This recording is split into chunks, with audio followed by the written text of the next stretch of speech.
நாம் தினமும் ஓம் ஓம் என்று உச்சரிக்கிறோம். ஆனால் அதன் உண்மையான அதிர்வை உணர்ந்திருக்கிறோமா?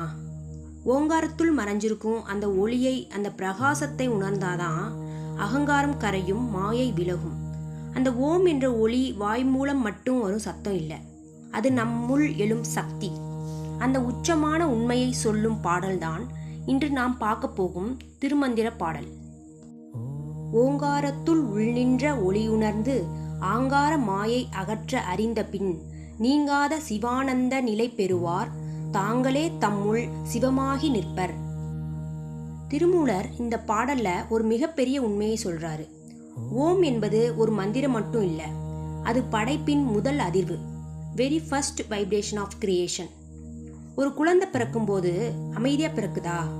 ஒரு சத்தத்துடன் தானே பிறக்குது. அதுபோலதான் இந்த பிரபஞ்சமும் ஒரு அதிர்வோட தான் பிறந்துச்சு. அந்த ஆதார அதிர்வுதான் ஓம். அந்த ஓங்காரத்துக்குள்ள ஒரு ஒளி, ஒரு பிரகாசம் ஒளிஞ்சிருக்கு. அது சாதாரண வெளிச்சம் இல்லை, அது நம்முடைய ஆன்மா, அது நம்முள் இருக்கும் சிவம். ஆனா அந்த சிவத்தை உணர விடாம எது தடுக்குது தெரியுமா? நமக்குள்ள இருக்க அகங்காரம் மற்றும் மாயை. ஒரு சீடன் தனது குருவிடம் கேட்டான், சிவனை நான் எங்கே தேட வேண்டும்? குரு சிரித்தார். ஒரு விளக்கை ஏற்றி அதை ஒரு பாத்திரத்தால் மூடி வைத்தார். பின்னர் கேட்டார், இந்த ஒளி எங்கே போனது?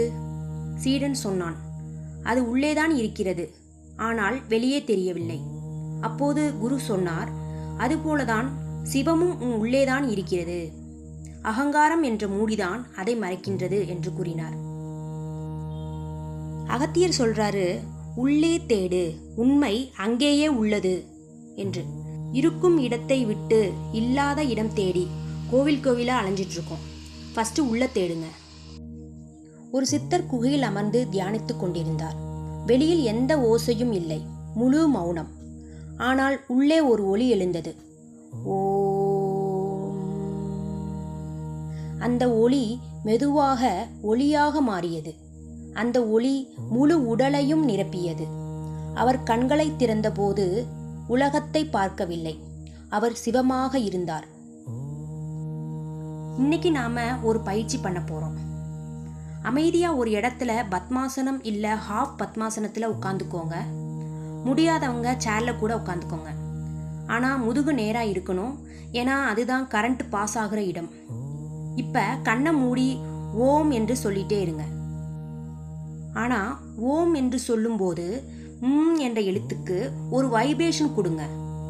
அதாவது தேனி ஹம்மிங் பண்ணுதுல, அந்த மாதிரி ஒரு ஹம்மிங் சவுண்டை அந்த என்ற எழுத்துக்கு ஒரு வைப்ரேஷன் கொடுங்க.